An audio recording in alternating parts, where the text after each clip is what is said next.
আমি বঙ্গবন্ধু কন্যা সাবেক প্রধানমন্ত্রী বাংলাদেশ আওয়ামী লীগের সভানেত্রী শেখ হাসিনার সঙ্গে দেখা করেছি। আমার সঙ্গে আরো অনেক নেতৃবৃন্দ ছিলেন। আমার কাছে খুব স্পষ্টভাবে মনে হয়েছে তিনি ভালো আছেন, শারীরিকভাবে সুস্থ আছেন, তার মনোবলের কোনো ঘাটতি নেই, বরং তার অভিজ্ঞতার ভান্ডার সমৃদ্ধ হয়েছে। তিনি উদ্দীপ্ত, দৃঢ়চেতা এবং বাংলাদেশের রাজনীতি সহ বিশ্ব রাজনীতি সবকিছু তার নখদর্পণে। প্রতিদিনের সমস্ত ঘটনা প্রবাহ তিনি পর্যবেক্ষণ করছেন, প্রয়োজনীয় নির্দেশনা দিচ্ছেন, কর্ম পরিকল্পনা গ্রহণ করছেন। সব মিলে এক শব্দে বলা যেতে পারে তিনি ভালো আছেন, উদ্দীপ্ত আছেন, দৃঢ়চেতা মানসিকতা নিয়ে আছেন। ওকে, কিন্তু বাংলাদেশে তার বিরোধী শক্তিরা যে ধরনের অপপ্রচার করেন যে তিনি কি আছেন, কি অবস্থায় আছেন, তিনি সুস্থ আছেন কিনা, এগুলোর জবাব আপনি একদম একদম সাম্প্রতিক সময়ে দেখা করে এলেন। তার প্রোটোকল, তার নিরাপত্তা, আপনি গণভবনেও তার সাথে দেখা করেছেন প্রধানমন্ত্রী শেখ হাসিনা হিসেবে। তিনি এক বিশেষ প্রেক্ষাপটে ভারতে গেছেন, ভারতেও তাকে রিসিভ করা হয়েছে, কিন্তু সে তেমন মর্যাদাতেই ভারতের একজন মন্ত্রী মর্যাদার একজন মানুষ তাকে রিসিভ করেছেন। কাকে রিসিভ করেন মন্ত্রী বা প্রতিমন্ত্রী আমরা নিশ্চয়ই ভারতের প্রোটোকল জানি। তো সেই জায়গায় তিনি কোন প্রোটোকলে ভারতে আছেন, কেমন প্রোটোকলে আছেন, কেমন অবস্থায় আছেন?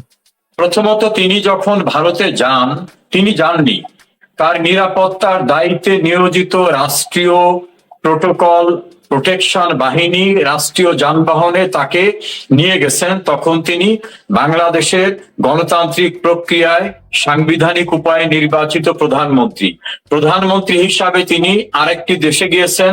সেই দেশ প্রধানমন্ত্রী হিসাবে তাকে রিসিভ করেছে এবং তার পরবর্তীতে আমার যেটা পর্যবেক্ষণ, তিনি প্রধানমন্ত্রীর মর্যাদায় সেখানে আছেন। তিনি কোনোভাবে বন্দী নন, গ্রেপ্তারকৃত নন, তিনি অনাকাঙ্ক্ষিত অতিথি নন। তিনি রাষ্ট্রীয়ভাবে প্রধানমন্ত্রী হিসাবে যাওয়ায় তিনি প্রধানমন্ত্রীর যে প্রোটোকল, যে প্রোটেকশন, তার যে এন্টারটেইনমেন্ট সবটাই তিনি নিয়ে আসেন এবং কোনো ক্ষেত্রেই তাকে বদ্ধ অবস্থায় রাখা হয়নি। ওই যে একটা অপপ্রচার আছে গোয়েবল থিওরিতে যে তিনি ভারতের কাছে বন্দী অবস্থার ভিতরে আছেন, এটা সর্বৈবভাবে মিথ্যাচার। আমি সহ আমার সঙ্গে যারা ছিল তাদের সঙ্গে তিনি প্রায় 6 ঘন্টা সময় কাটিয়েছেন। আমরা নানা বিষয়ে রাজনীতি, সমাজ, আইন, দেশ, ব্যক্তিগত পর্যায়ের অনেক আলাপ আলোচনা হয়েছে, প্রাঞ্জল ভাবে কথা বলা হয়েছে।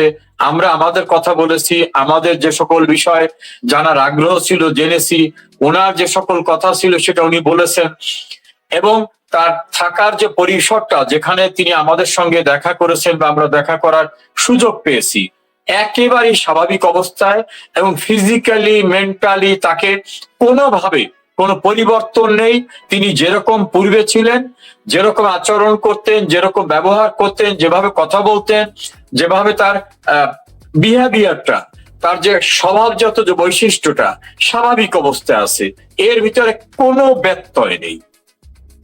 অর্থাৎ আপনি গণভবনে প্রধানমন্ত্রী শেখ হাসিনাকে যেভাবে দেখেছেন ঠিক তেমনি ভারতে যে অবস্থানে আছেন সেভাবেই দেখে এলেন। একেবারে সেই অবস্থায় তিনি আছেন। আচ্ছা, তাহলে এই যে যারা প্রোপাগান্ডা ছড়ায় তারা গত 2 বছর ধরে একটা বহুল আলোচনা করছে যে বন্দি বিনিময় চুক্তি। আপনি একজন ব্যারিস্টার, একজন অভিজ্ঞ আইনজ্ঞ হিসেবে এই বন্দি বিনিময় চুক্তি কার জন্য?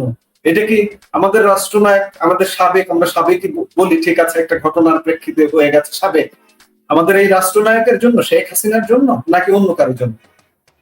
দেখুন, রাজনৈতিক দৃষ্টিকোণ থেকে যদি কেউ আইনের ব্যাখ্যা করে, এই জাতীয় অর্বাচীনদের নিয়ে আলোচনা যত কম করা যায় ততই ভালো। প্রথম হচ্ছে, শেখ হাসিনা বাংলাদেশের গণতান্ত্রিক উপায়ে নির্বাচিত প্রধানমন্ত্রী হিসাবে প্রতিবেশী রাষ্ট্র ভারতে তার জীবনের নিরাপত্তার জন্য তার প্রোটেকশনের দায়িত্ব নিয়োজিত ব্যক্তিরা তাকে সেখানে নিয়ে গেছেন।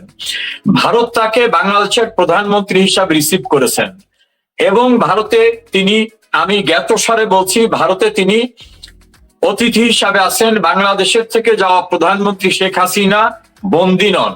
বন্দী হলে বন্দির বিনিময় হয়, এক বন্দির পরিবর্তে আর এক বন্দিকে দেওয়া হয়। তাহলে শেখ হাসিনা যেহেতু বন্দী নন, কাজে বন্দি বিনিময়ের প্রশ্নটাই আসে না। দ্বিতীয় হচ্ছে, তিনি কোনো মামলার আসামি হিসেবে সেখানে নন, তিনি ভারত কর্তৃক কোনো ডিটেইনড অবস্থায় নাই, অর্থাৎ আটকের মধ্যে না। তিনি কোনোভাবেই সেখানে কোন বন্দি স্ট্যাটাস বা বন্দির কাছাকাছি যে শব্দ, সেই শব্দের স্ট্যাটাসেও তিনি নাই। শেখ হাসিনা সম্মানিত অতিথি হিসাবে, বাংলাদেশের নির্বাচিত প্রধানমন্ত্রী হিসাবে সেখানে আছেন। বাংলাদেশ এই মুহূর্তে এক জটিল সমীকরণের মধ্যে নানা রকম আলাপ আলোচনা আছে। আমরা কয়েকদিন আগে সোশ্যাল মিডিয়ায় একটা স্ট্যাটাস দেখেছিলাম, সেটি এক সিনিয়র আইনজ্ঞ মহসিন রশিদ, সুপ্রিম কোর্টের সিনিয়র আইনজীবী মহসিন রশিদের একটা স্ট্যাটাসে দেখেছিলাম যে বাংলাদেশে কি এই মুহূর্তে দুজন প্রধানমন্ত্রী আছেন, কারণ প্রধানমন্ত্রী শেখ হাসিনা পদত্যাগ করেননি, আবার আমরা এই মুহূর্তে একজন দৃশ্যমান প্রধানমন্ত্রী দেখছি। আপনি এই বিষয়টাকে নিয়ে কি বলতে চান? দেখুন, কিছু কিছু কনসিকুয়েন্স আছে, লিগ্যাল কনসিকুয়েন্স। এটা today or tomorrow it will decided. ধরুন, যেদিন শেখ হাসিনার বিরুদ্ধে একটা মেটিকুলাস ডিজাইনের সন্ত্রাসী কর্মকাণ্ড নিয়ে তাকে হত্যার উদ্দেশ্যে গণভবন মুখী সন্ত্রাসী মিছিল চলছিল, সেই দিন কিন্তু আপনি সাজ্জাদ কাদের দীর্ঘদিন সাংবাদিকতা করছেন, আপনি সমাজ সচেতন মানুষ, আপনার দৃষ্টি প্রখর।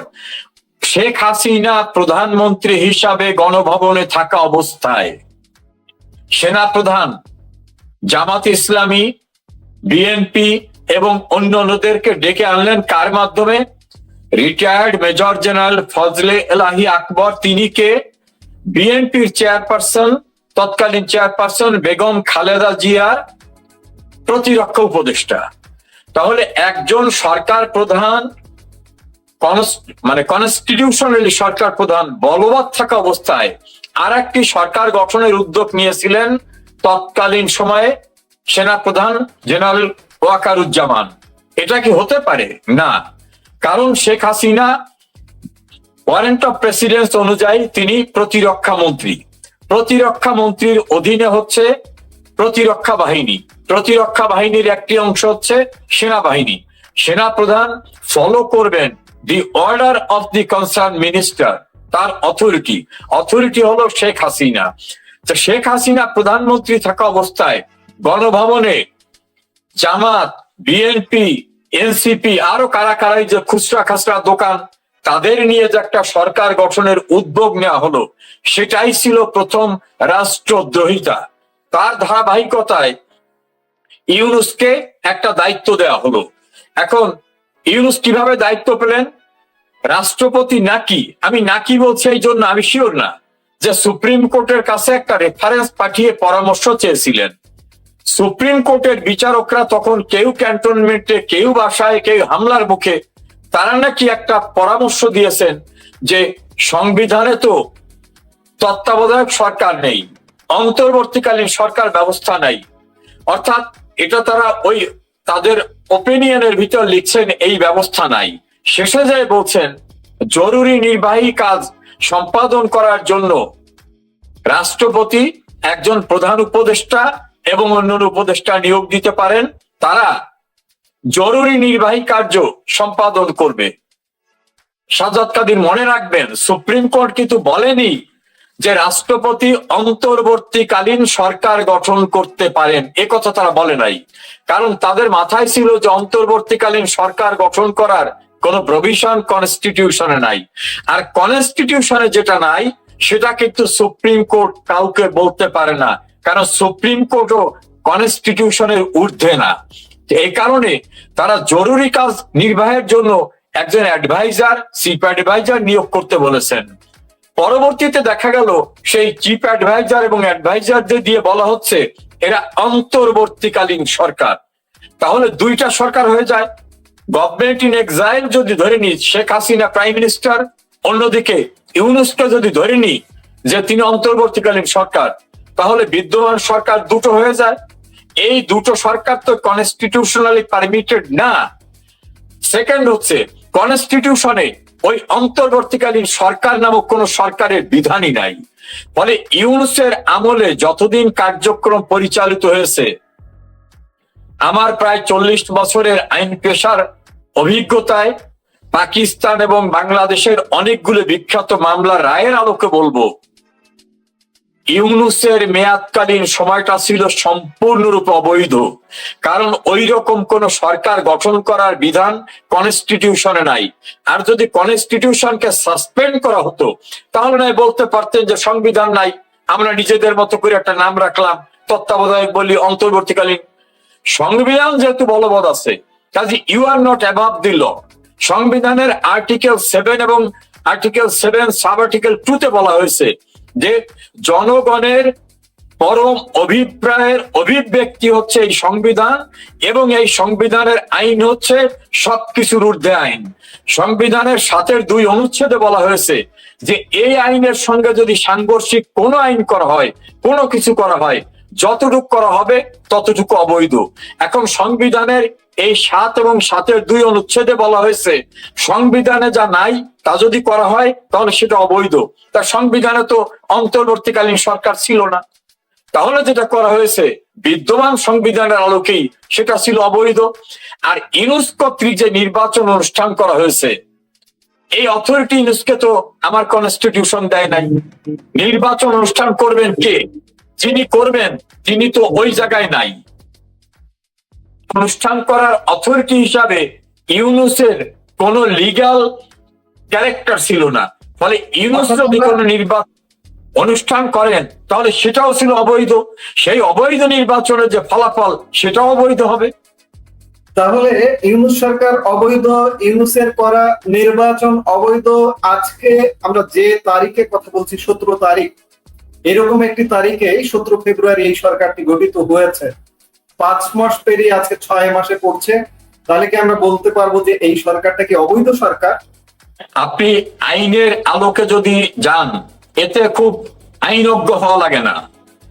যিনি নির্বাচনটা অনুষ্ঠান করছেন তার নির্বাচন অনুষ্ঠান করার কোনো এখতিয়ার ছিল না। ইলেকশন কমিশনকে যারা বলবে একটা নির্বাচন করো, সেই যারা কারা? সেই যারাটা হচ্ছে ইউনূস। ইউনূস তো সেই অথরিটি ছিল না। তারপর যদি ধরে নেন যে পার্লামেন্ট ডিসলভ করেছে, পার্লামেন্ট ডিসলভ করার কতদিনের ভিতরে ইলেকশন হতে হবে লেখা আছে, সেই সময়ের ভিতরে ইলেকশন হয়নি। পার্লামেন্ট ডিসলভ করতে হবে কি প্রক্রিয়ায়? সরকার প্রধান মানে পার্লামেন্টের মেজরিটি পার্টির নেতা মেয়াদ যদি শেষ হয়ে যায়, তিনি যদি কোনো কারণে তার সংসদ সদস্য পদ হারান, অথবা তিনি যদি লিখিতভাবে রাষ্ট্রপতিকে বলেন সংসদ ভেঙে দেন, এই 3টা ক্যারেক্টার হতে হবে। তাহলে শেখ হাসিনা সংসদের প্রধান বিরোধী দলীয় নেতা হিসাবে তিনি, তার পদ শূন্য হয় নাই, তিনি রাষ্ট্রপতিকে লিখিতভাবে অনুরোধ করেন নাই, সংসদের মেয়াদও শেষ হয় নাই। তাহলে এই যে 3টা ক্রাইটেরিয়া ফুলফিল হলে সংসদ ভাঙা যাবে, এই 3টা অ্যাবসেন্ট ছিল। তাহলে রাষ্ট্রপতি যে সংসদ ভাঙলেন, ভাঙার জন্য রাষ্ট্রপতিকেও তো এই 3টার একটা অনুসরণ করতে হবে। এই 3টার কোনোটা ছিল না। তাই যদি না থাকে তাহলে রাষ্ট্রপতি যে সংসদটা ভেঙে দিয়েছেন সেই ভেঙ্গাটাও আইন নির্দিষ্ট অবৈধ ছিল। কারণ ওই সংসদের মেয়াদ ছিল 5 বছর, সেই 5 বছর তো এখনো শেষ হয়নি। তো সেই 5 বছর শেষ না হওয়া পর্যন্ত জনগণ যে পার্লামেন্ট করেছিল, সেই পার্লামেন্টের পরিবর্তে আর একটা পার্লামেন্ট ফরমেশন করা, যদি লিগাল কনসিকুয়েন্সে দেখেন তাহলে টুডে অর টুমরো একদিন এটা স্বীকৃত হবে যে হোল প্রসেসটা অবৈধ ছিল। অবৈধ ছিল। আমরা আবারও ফিরে আসি শেখ হাসিনার সাথে সাক্ষাৎকার। আপনি সাক্ষাৎকারে কি বুঝলেন? তিনি কি, মানুষের মধ্যে এখনো খানিকটা কনফিউশন কাজ করে যে তিনি কি আসলে আদৌ আসবেন কি? গত 2 মাস ধরে খুব জোরালো ভাবে আলোচনা হচ্ছে যে তিনি আসবেন, কিন্তু সর্বশেষ রয়টার্স এর সাক্ষাৎকারে তিনি সুস্পষ্ট করে ঘোষণা করলেন যে ডিসেম্বরে তিনি আসছেন। এবং আসলে কি প্রক্রিয়ায়, আপনার সাক্ষাৎ করে কি মনে হলো? দেখুন, আমি বঙ্গবন্ধু কন্যা শেখ হাসিনার একটা বৈশিষ্ট্যকে আমি ভালো করে জানি। তিনি যা বলেন তিনি তা করেন। তাকে যখন বলা হয়েছিল যে যুদ্ধ অপরাধীদের বিচারের ঝুঁকি নেবেন না, তারা দেশে বিদেশে প্রতিষ্ঠিত মন্ত্রী হয়েছে, অর্থবিত্তে প্রতিষ্ঠিত হয়েছে, উনি বলছেন আমি বিচার করব। উনি করে ছেড়েছেন। পদ্মা সেতু যখন উনি করতে চাইলেন, অনেকে বললেন যে না, বিদেশ টাকা দিচ্ছে না। অনেকে মানে ওনার ক্যাবিনেটের মেম্বার, ওনার দলের লোকরা বলছে এটা করবো না, উনি বলছে আমি করব, উনি করে ছেড়েছেন। বঙ্গবন্ধুর খুনিদের বিচার করার চ্যালেঞ্জ ছিল, জিয়াউর রহমান হত্যার বিচার হয় না আপনি জানেন, জুলফিকার আলী ভুট্টো হত্যার বিচার হয় না আপনি জানেন, এরকম অনেক জায়গার উনি বলছেন বিচার করতে হবে, বিচার করবো, উনি করেছেন। উনি যা চান, উনি যা লক্ষ্য স্থির করেন সেটা তিনি করেন। আমার কাছে আমরা প্রায় 5-5.5 ঘন্টা ওনার সঙ্গে কথা বলেছি, ওনার কাছে ছিলাম। উনি আমাদেরকে যথেষ্ট স্নেহ, ভালোবাসা, আদর দিয়েছেন।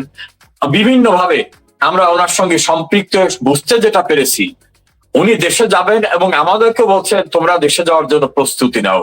আমি আমার জায়গা থেকে বলছি, বঙ্গবন্ধু কন্যা আমাকে অনেক কিছু দিয়েছে, তাছাড়া আমার প্রিয় মাতৃভূমিতে আমি কেন যাব না? উনি যাবেন এটা আমি নিশ্চিত হয়েছি, এবং ওনার সঙ্গে আমি সহ আমরা যারা বাইরে স্বল্প সংখ্যক মানুষ আছি, ইনশাল্লাহ আমরা যাব। আমার বিশ্বাস উনি দেশে যাবেন, এবং এরকম ভাবে ওনাকে ঠেকাবার জন্য 111 সরকারও কিন্তু নোটিফিকেশন জারি করেছিল। কাজী শেখ হাসিনাকে তখনও ঠেকাতে পারে নাই, এখনো ঠেকাতে পারবে না। উনি ওনার প্রিয় মাতৃভূমি, ওনার দেশে উনি অবশ্যই যাবেন, এটা আমার বিশ্বাস জন্মেছে। আচ্ছা, 6 মাসের সময়সীমা কেন? উনি জুলাইয়ের সময় দিলেন, জুনের সময় দিলেন, বা জুনের শেষ দিকে সময় দিলেন, ডিসেম্বর মাঝখানে 6 মাস। এর আগে কেন নয়, এর পরে কেন নয়? এটি দেশে বিদেশে আলাপ হচ্ছে বিভিন্ন ভাবে, বিভিন্ন পরিসরে, এটি কেন? দেখুন, ওনার তো একটা প্রস্তুতি আছে, ওনার সংগঠনকে সুসংগঠিত করা, ওনার আনুষঙ্গিক প্রস্তুতি নেওয়া, যে কোনো, এটা একটা যুদ্ধ বলতে পারেন, এক প্রকার যুদ্ধ। কারণ দেশটা এখন স্বাধীনতা বিরোধীরা দখল করে ফেলছে। কায়েদে আজমের জন্মবার্ষিকী পালিত হয়, পাকিস্তানের পতাকা উড্ডীন হয়, বাংলাদেশের ঘটনায় পাকিস্তান পার্লামেন্ট উচ্ছ্বসিত হয়, বঙ্গবন্ধুর বাড়ি ভেঙে দিলে পাকিস্তানের গোয়েন্দা সংস্থার প্রধান উচ্ছ্বসিত হয়ে টুইটারে মেসেজ দেন।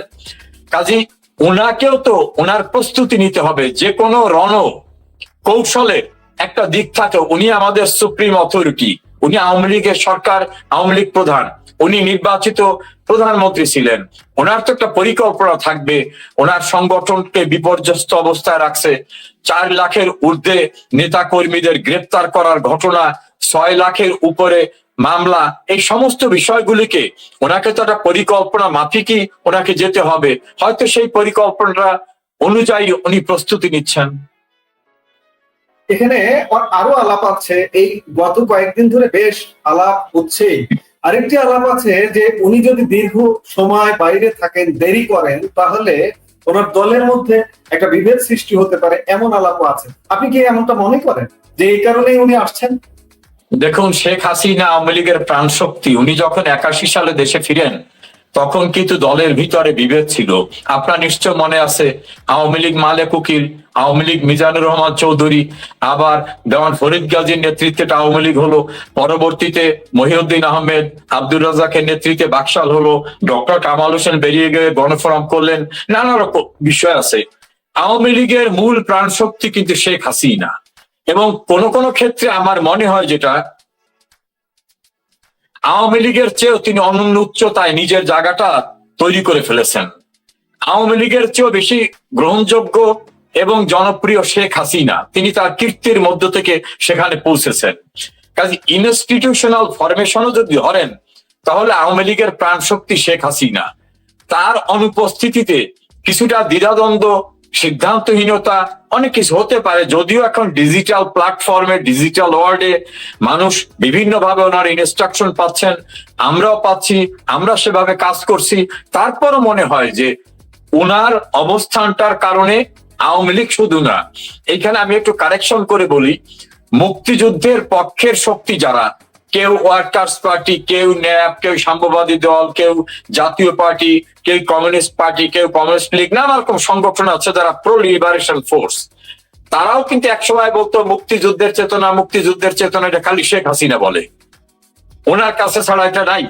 শেখ হাসিনার অ্যাবসেন্সে তারা বুঝতে পেরেছে যে মুক্তিযুদ্ধের চেতনার বিষয়গুলি কেন্দ্রিকতা প্রতিষ্ঠিত, প্রমাণিত, ইমপ্লিমেন্টেশন শেখ হাসিনার বিকল্প নেই। সে কারণে আমি মনে করি শেখ হাসিনা বাংলাদেশে গেলে মুক্তিযুদ্ধের সকল পক্ষ বিভিন্ন দল মত সামাজিক সাংস্কৃতিক সংগঠনে বিভাজিত থাকলেও তারা ঐক্যবদ্ধভাবে শেখ হাসিনার নেতৃত্বে আবার তাদের ঋত গৌরব পুনরুদ্ধারে প্রয়োজন বোধে আবার ৭১-এর মতো একটা ঐক্যের ভিত্তিতে লড়াই করবে স্বাধীনতা বিরোধীদের বিরুদ্ধে। আচ্ছা, উনি এখন ভারত সরকারের আশ্রয় আছেন, মর্যাদার সাথে ভারত সরকারের আশ্রয়ে আছেন, কিন্তু উনি নিজে বলছেন যে বাংলাদেশে নানা ঘটনা ঘটতে পারে, ওনার প্রাণ সংহার হতে পারে, নানা কিছু হতে পারে। এই অবস্থায় ভারত সরকারের কি ভূমিকা হবে বলে আপনি মনে করেন? আমার মনে হয় যে ভারত সরকার তো আর বাংলাদেশে গিয়ে কাউকে নিরাপত্তা দেবে না। এটা আমি মনেও করি না যে বাংলাদেশের নিরাপত্তা দেবে। আপনার মনে আছে ২০০৪ সালের ২১ অগস্ট যখন মুহুর্মুহু গ্রেনেড হামলা হলো রাষ্ট্রীয় পৃষ্ঠপোষকতায়, সেই গ্রেনেড থেকে ওনাকে বাঁচাবার জন্য কিন্তু মানব বর্ম রচনা করে ওনার নেতা কর্মীরা চতুর্দিকে ওনাকে আঁকড়ে ধরে রেখেছিল যে আমাদের জীবন যাবে কিন্তু বঙ্গবন্ধু কন্যাকে বাঁচাবো।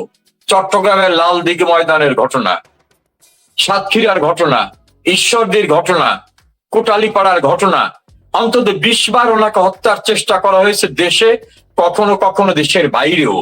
তো উনি বারবার যেটা বলেন, আমাকেও বলেছেন, এবার আমার সাক্ষাৎকারের সময় বলছেন যে হায়াত মৃত্যু আল্লাহর হাতে, আমি আল্লাহকে বিশ্বাস করি, আমার যদি মৃত্যু থেকে থাকে মৃত্যু হবে।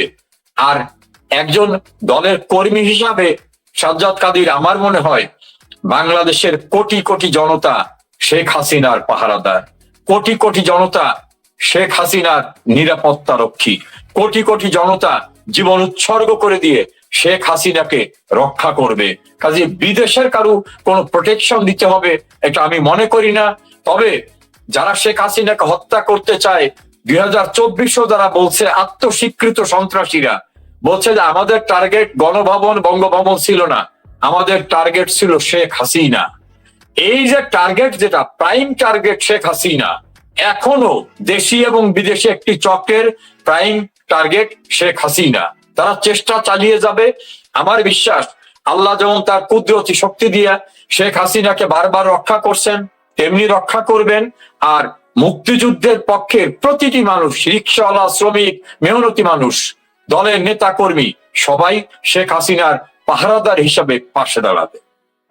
আমি খানিকটা এই জায়গায় আরে একটু ঢুকতে চাই যে বন্দি বিনিময়, এই যে এরা যে বলে বর্তমান যে বিদ্যুতের সরকার ব্যবস্থা, আমরা দুইটা সরকার দেখছি, যে বন্দি বিনিময়ের ক্ষেত্রে যে কোনো বন্দির যদি প্রাণ সংহারের সমস্যা থাকে কোন দেশে, সেখানে কিন্তু সেই দেশ মনে হয় পাঠাতে চায় না বা করতে চায় না।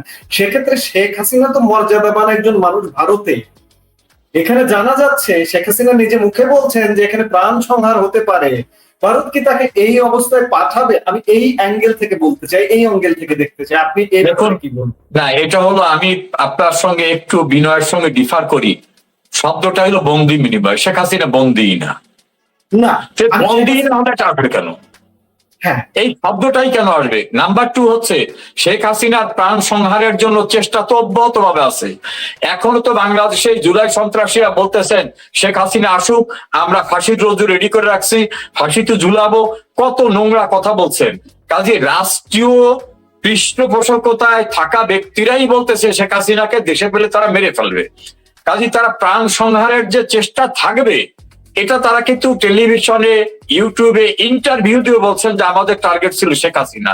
এখনো তারা তাকে মেরে ফেলার চেষ্টা করবে।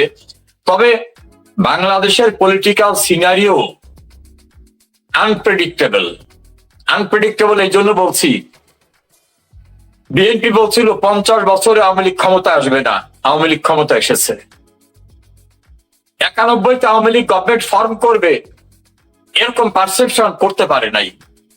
2014-তে একটা ডিসপিউটেড নির্বাচনের পর আওয়ামী লীগ গভর্নমেন্ট কন্টিনিউ করতে পারবে কিনা কনফিউশন ছিল, করেছে।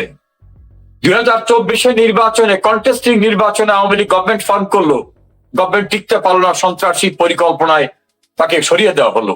কাজী ম্যান প্রপোজ গড ডিসপোজ। বাংলাদেশে কখন কি হবে কেউ বলতে পারে না। আমি সুনির্দিষ্টভাবে বললাম না, যারা ওনাকে ফাঁসির রজ্জু পরাতে চায়, যেমন পাকিস্তানের জুলফিকার আলী ভুট্টো কনস্পিরেসি করে ইয়াহিয়া টিক্কা খানের মাধ্যমে শেখ মুজিবকে মৃত্যুদণ্ডের রায় দিয়ে তার ফাঁসি কার্যকর করতে চেয়েছিল। আমরা দেখলাম কি, যিনি ফাঁসি দিতে চেয়েছিলেন ফাঁসির রায় কিন্তু তারটাই কার্যকর হয়েছে। কখন কি হয় বলা যায় না। জোয়ার ভাটার বাংলাদেশ, আমরা এটি বলতে পারি। আর আপনারা যারা নেতা আছেন তাদের ভূমিকা, আপনি খানিক আগে বললেন যে আপনারা প্রস্তুতি নিচ্ছেন, আপনারা কি সবাই আসলে কি আসবেন? সবাই কি পাওয়া যাবে? সোশ্যাল মিডিয়ায় নানা রকম আলাপ আলোচনা হচ্ছে, চায়ের আড্ডায় আলোচনা হচ্ছে যে আওয়ামী লীগের অনেক নেতা যাদের বিদেশে সম্পদও আছে, অনেকের সম্পদের পাহাড়ও আছে, সেই পাহাড় পর্বত ছেড়ে কি দেশে আসবে? সবাই আসবে? আপনি কি বলবেন? আপনার এই প্রোগ্রামটা লক্ষ লক্ষ মানুষ দেখে। আমি দ্ব্যর্থহীন ভাষায় বলছি, আমি প্রায় আমার লং প্র্যাকটিসিং লাইফে 40 বছরের কাছাকাছি আইন পেশায়, পৃথিবীর কোন দেশে আমার 1% জমি, একখানা ঘর কোথাও নাই, কোনো বিত্ত বৈভব নেই। আমি আমার অস্তিত্বের শিকড় বাংলাদেশ, এবং আওয়ামী লীগ আমাকে অনেক কিছু দিয়েছে। আওয়ামী লীগ শুধু না, আমাকে স্নেহ দিয়েছেন, ভালোবাসা দিয়েছেন। আমি রাষ্ট্রের থেকে অনেক কিছু পেয়েছি, বাংলাদেশ থেকে পেয়েছি, নাগরিক হিসেবে পেয়েছি। আমি যে ফেরত যাব এইটা আমি ইনশাআল্লাহ শতভাগ নিশ্চিত যে আমি যাব। আর কে কে যাবেন জানি না, তবে আমার বিশ্বাস সবাই যাবেন। আর যদি কেউ না যান তো ধরে নিতে হবে তিনি রাজনীতি করতে চান না। যদি তার কোনো বিত্ত বৈভব থাকে, আছে কি নাই আমি জানি না, যদি থাকে সেটা নিয়ে হয়তো তিনি ব্যস্ত থাকতে পারেন। কিন্তু আমার বিশ্বাস, যারা আওয়ামী লীগ করেন, বঙ্গবন্ধুর আদর্শে বিশ্বাস করেন, শেখ হাসিনার নেতৃত্বে বিশ্বাস করেন, তার প্রতিটি নেতা কর্মী যারা দেশের বাইরে আছে সবাই যাবে বলে আমার বিশ্বাস। যারা আসবে না, যারা পাহাড় পর্বত নিয়ে বিদেশে থাকবে, তাদের ক্ষেত্রে আওয়ামী লীগের বিশেষ কোনো ব্যবস্থা বা পানিশমেন্ট বা শাস্তি বা এরকম কিছু হবে কিনা? আমাদের দলীয় প্রধান শেখ হাসিনা তিনি এবারও আমাদেরকে বলেছেন, যারা রাজনীতি করতে চায় তাদের দেশে যেতে হবে। রাজনীতি মানেই সবসময় ক্ষমতার কাছে বা ক্ষমতা ভোগ করা না। রাজনীতিতে উত্থান থাকবে, পতন থাকবে, জেলখানা থাকবে, ফুলের মালা থাকবে, সবকিছুই থাকবে, এটা মেনে নিতে হবে। কাজী আমার মনে হয় যারা দলের এই ক্রাইসিসে দেশে যাবেন না বা রাজনীতির সঙ্গে সম্পৃক্ত হবেন না, আমার মনে হয় না তারা আওয়ামী লীগ করতে পারবেন। আমি যদিও কোনো অথরিটি না, আমি বলার ক্ষমতা রাখি না, কিন্তু আমার বিশ্বাস যে দলের ক্রাইসিসে যারা থাকে না, দূরে থাকতে চায় অথবা আরামে এসে নিজেকে বিপদ সংকুল অবস্থা থেকে দূরে রাখতে চায়, তারা আওয়ামী লীগ করতে পারবে বলে আমার মনে হয় না।